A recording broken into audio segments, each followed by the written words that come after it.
Cartago delenga est. Urbe latiricium evenit marmoriam reliquit. Vini, vili, vec. Fabum esse suae cenque fortunae. Ceterum, Centheo, Cartaginem, F. delendem.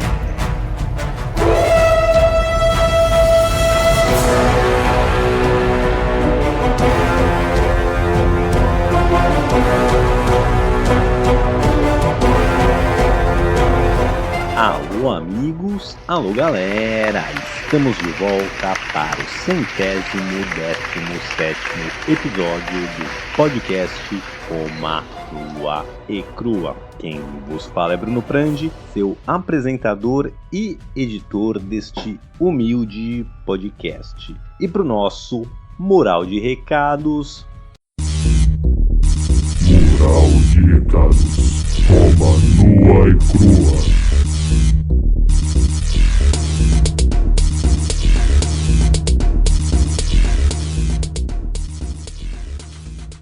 Muito bem, pessoal, quero começar aqui agradecendo a Fernando Viana, que se juntou ao nosso panteão de padrinhos. Quero aproveitar a deixa também para pedir para você que não contribui financeiramente com esse podcast, para dar aquela forcinha, dando 5 estrelas no seu agregador favorito, aí no Spotify, no Apple Podcast, espalhando para os amigos, deixando um comentário, tudo ajuda muito.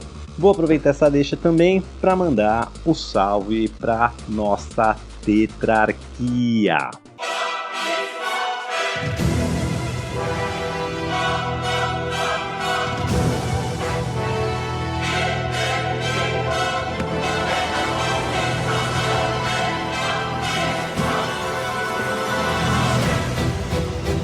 Imperator Maximus Nicolas Prandi, nossos Césares Lucas Prandi, Álvaro Desidério e César Casolari. Recapitulando. Muito bem, pessoal. Ano passado a gente viu um montão de coisas aqui juntos, mas a gente terminou quando o segundo triunvirato vence a Terceira Guerra Civil entre os Triunvirato e os Libertadores, as pessoas que assassinaram Júlio César. Bom, o segundo Triunvirato era composto por Otávio Otaviano, Marco Antônio e Lépido. O Marco Antônio era o bom da boca, né? Era o cara que mais tinha experiência militar, era o cara que era ali o principal tenente, ali o principal general do Júlio César. E o Otávio Otaviano era filho adotivo do Júlio César.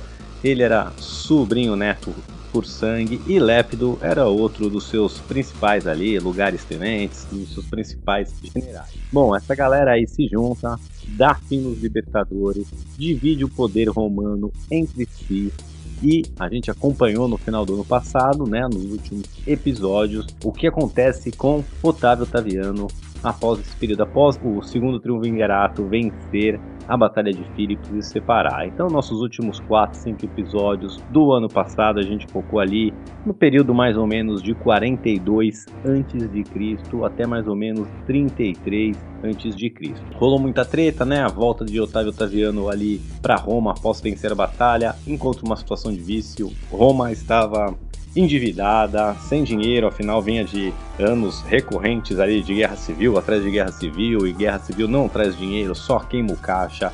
Ele teve que assentar os seus soldados, os soldados que venceram ali a guerra civil, então ele teve que desapropriar terra para aposentar esses soldados. Roma, como eu disse, passava por uma crise financeira devido às suas guerras civis. Também passava por uma crise alimentar, uma vez que Sexto Pompeu, filho de Pompeu Magno, da Guerra Civil anterior a essa do segundo triunvirato, entre Júlio César e Pompeu Magno, né? Um dos filhos de Pompeu Magno sobrevive, consegue ali tomar a Sicília, e enquanto o segundo triunvirato vai se estabelecendo e se formando, ele criaria uma base de oposição. Ele não fazia parte ali dos Libertadores, mas ele ainda era um foco de problema. Então, quando o Otávio Otaviano vence a guerra ali junto com o Marco Antônio Lépido, volta para Roma, encontra várias dificuldades financeiras e econômicas, e ainda para piorar, faz um monte de desapropriação de terra para assentar ali os seus soldados, toma a terra de outros cidadãos na mão grande. Isso ainda gera mais um problema alimentar, porque já estava ruim em Roma, mas quando esses soldados assumem fazendas que eles não estavam preparados para tocar, as colheitas são piores ainda e piora ainda mais a fome. Ele tenta resolver isso atacando o Sesto Pompeu, toma inicialmente um belo pau. Ai, pai, para! Pede ajuda ali pro seu braço direito, pro Agripa, e também pede reforço ali de outras pessoas ali do triunvirato, né? O Marco Antônio chega a mandar barcos para ele ali vencer a guerra, o Lépido também invade a ilha da Sicília pelo sul. Acontece que no final, a gente viu, foi o Otávio Otaviano consegue vencer Sesto Pompeu com a ajuda dos seus parceiros, né? Mas aí o Lépido tenta dominar a ilha da Sicília para si, acaba expulso do segundo triunvirato.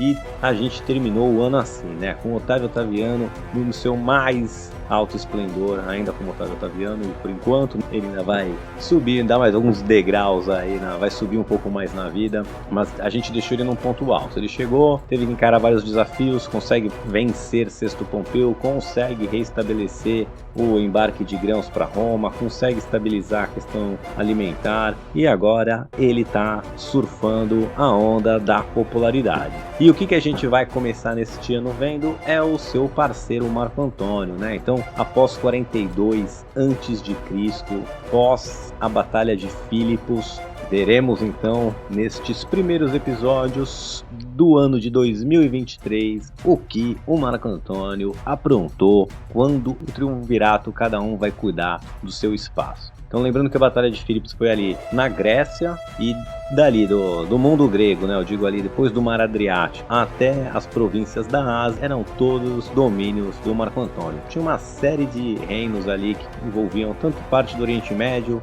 parte ali da Ásia Menor e a Grécia. Isso tudo estava na mão do Marco Antônio. E chega de falar, de recapitular e bora pro primeiro episódio do ano.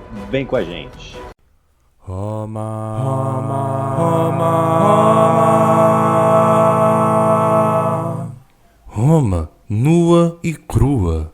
Muito bem, pessoal, vamos aqui começar a saga do Marco Antônio e vamos ver o que ele aprontou após a Batalha de Filipos. Então, venceu a batalha junto com o Otávio Otaviano, com o Lépido, mas lembrando ali da Batalha de Filipos, quem realmente venceu, quem militarmente venceu essa batalha foi o Marco Antônio. No final foi até as tropas do Otaviano que puseram na última batalha ali, no último confronto, uma galera para correr, mas realmente ali o grosso da treta, quem fez, quem resolveu foi o Marco Antônio. Então ele sai ali pós-batalha de Filipos, acho que no ponto mais alto da carreira do Marco Antônio. Daqui para frente ele vai começar a ter uns reveses e veremos isso juntos. Mas eu sempre falei aqui também nos episódios passados, e vou ter que fazer uma retratação, que o Marco Antônio era um excelente soldado e nada mais. A gente já viu aqui na saga com o Júlio César, umas presepadas que o Marco Antônio fez quando estava com o controle político de uma situação, né? No campo de batalha o cara sempre foi fera, mas ele tinha uma tendência assim autoritária, ele era muito vaidoso, ele perseguia abertamente seus inimigos. Então quando ele estava com o poder político, ele nem sempre mandava tão bem enquanto ele estava com a espada na mão. E eu sempre falei isso aqui e quero me corrigir aqui, porque ele vai fazer agora um trabalho político muito bem feito. E por que eu falo isso? Não sei. A gente viu aí o mundo romano veio numa sucessão de guerras civis ali, primeiro entre o Súlio Mário, depois entre o Júlio César e o Pompeu Magno, agora o segundo triunvirato e os libertadores. A gente ainda teve outras guerras internas, né, que a gente não pode falar uma guerra civil, mas as três guerras servis, né, dos romanos contra revoltas de escravo, ou mesmo as guerras sociais, onde os povos ali itálicos brigaram por direitos de cidadania. Então assim, o mundo romano vinha em muita treta interna faz muito tempo. E as províncias mais afastadas do leste, principalmente ali as províncias da Ásia, elas estavam uma bagunça generalizada. nada. Por quê, né? Muito tempo de guerra civil, essas províncias entraram relativamente mais tarde no Império Romano, ali parte delas veio com Pompeu Magno, parte delas veio com o Sula, então não era um terreno tão consolidado como outras partes do mundo romano. Além de não ser tão consolidado, esses reinos aí vou chamar de reinos, províncias ali que ficavam na Ásia Menor e em outras partes mais ao leste, eles também nunca tiveram uma fidelidade tão longa, uma vez que eles entraram quase que na República Romana no meio desse turbilhão. Então havia muita divisão interna dentro dessas províncias também, porque cada um escolheu suportar um lado durante a Guerra Romana. Então tinham facções internas ali dentro dessas províncias brigando por poder, e a aliança com Roma era frágil e complexa e confusa. Então o que o Marco Antônio faz primeiro? Então, após vencer a Batalha de Filipos, ali a primeira coisa que ele faz é uma inspeção ali nessas províncias, vai passando de lugar em lugar, vai resolvendo as disputas legais ali entre a nobreza da área, ele vai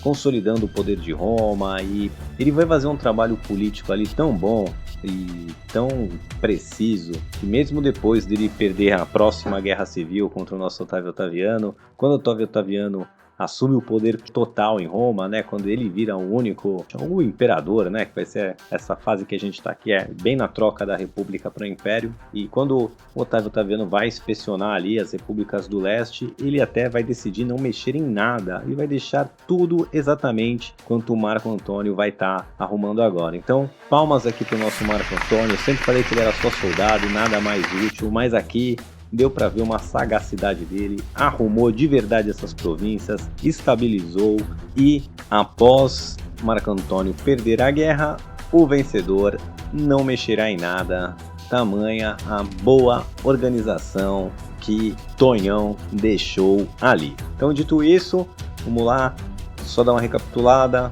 Acabou a Guerra de Filipos, o nosso Marco Antônio sai ali pelas províncias da Ásia, Celésia, Síria e Ásia Menor, e vai arrumando ali as províncias, Capadócia, resolvendo as tretas locais, deixando tudo em ordem, tudo bem estabilizado, e merece aqui o nosso aplauso, que a gente sempre meteu o pau na capacidade política do Marco Antônio. Mas tem algum outro, além dessas províncias romanas, eu quero colocar aqui em especial uma província que ainda, né, não é uma província atualmente, no estágio que está a história no nosso podcast. O Egito ainda era um protetorado romano.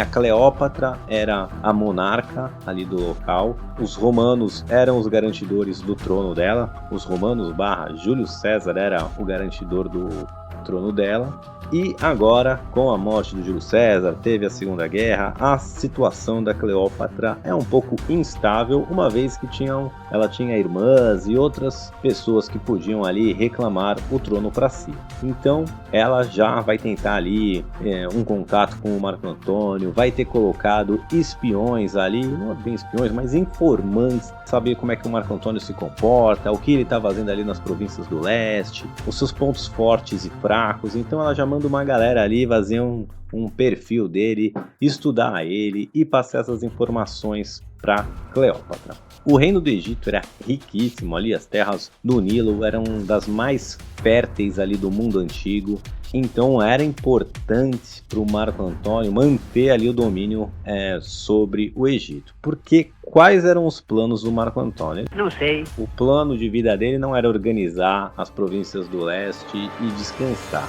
O que ele queria fazer era seguir o plano do Júlio César, que era invadir o Império Parta. Então agora ele ia ter essa capacidade. Enquanto ele reorganiza as províncias, ele também já recruta tropas e vai se preparando para o seu objetivo principal. O Egito era a peça-chave pro Marco Antônio nesse quebra-cabeça. Porque, como eu disse, é uma das terras mais férteis, provavelmente era o maior produtor de grãos ali no Mediterrâneo nessa época. Podem fazer um fact-check, mas eu acredito que seja isso mesmo. É mentira! A história do Egito, não preciso falar aqui, as pirâmides, né, milenária. Há muito tempo o Egito já vinha, como eu posso dizer assim, parte do mundo grego, né, desde Alexandre o Grande. E aí depois com toda a dinastia ptolomeuca, que a Cleópatra faz parte dela. Então o Marco Antônio queria se apoderar assim, dos recursos do Egito e também do dinheiro do Egito, que essas campanhas custariam bem caro e precisariam de muitos soldados, muita comida, muitos recursos. Então, enquanto ele também reorganizava as províncias do leste, ele também já se comunica com a Cleópatra via carta, né? Ele manda carta para Cleópatra, fala que quer conversar com ela, ter uma audiência, né? Que ela deve vir até ele se encontrar, porque ele está já se colocando como uma posição superior. Ele diz para ela vir encontrá-lo na cidade de Tarsus, que ficava ali na Cilícia. Bom, com o encontro marcado, a Cleópatra então se prepara para encontrar o Marco Antônio. Lembra que eu tinha dito que ela colocou informantes para conhecer um pouco mais sobre a personalidade, o estilo de vida de Marco Antônio? Então, esses informantes trazem para Cleópatra que o Marco Antônio é, primeiro, muito vaidoso e muito suscetível à bajulação, elogios. E, como a gente falou antes aqui, a Cleópatra tinha se preparado. E como que ela vai chegar ali para esse encontro em Tarsus? Quero que vocês imaginem a cena comigo. Tarso era uma cidade portuária e a nossa Cleo vem chegando com o seu navio revestido em ouro. Os remos que empurravam o navio, né, o pessoal remando, eram remos de prata, e as velas do navio eram da cor púrpura, roxo. E você pensa, mas vela roxa, o que isso quer dizer? Na época dos romanos não tinha tinta à base de petróleo, então para fazer essa tintura roxa precisava de uma espécie de um marisco ali, e um processo muito complicado para transformar aquele marisco em tinta. Então, assim, o roxo era a cor da realeza, porque o preço de uma grama dessa tinta custava o equivalente ao preço em ouro. Então, se tem uma vela de ouro, uma roupa de púrpura, era uma coisa absurdamente cara. E uma vela de um barco de púrpura era uma coisa completamente sem sentido. Então, vamos recapitulando aqui. Um barco todo revestido em ouro, com remos de prata, com uma vela púrpura. No deck vinham crianças vestidas de... seria equivalente a Cupido, tinha outro nome na mitologia grega ali, mas seria equivalente a Cupido. Um pessoal no meio dessas crianças ali tocando flauta, e no meio da embarcação, sentada ali numa poltrona de ouro, num trono de ouro, estava a nossa Cleópatra vestida de deusa Vênus. Então, olha que cena chocante. Para os habitantes de Tarso ali, parecia que os deuses tinham descido na terra. E isso era exatamente a entrada que impactaria, que chamaria a atenção do nosso Tonhão. Então, quando ele vê, ele já cresce o olho.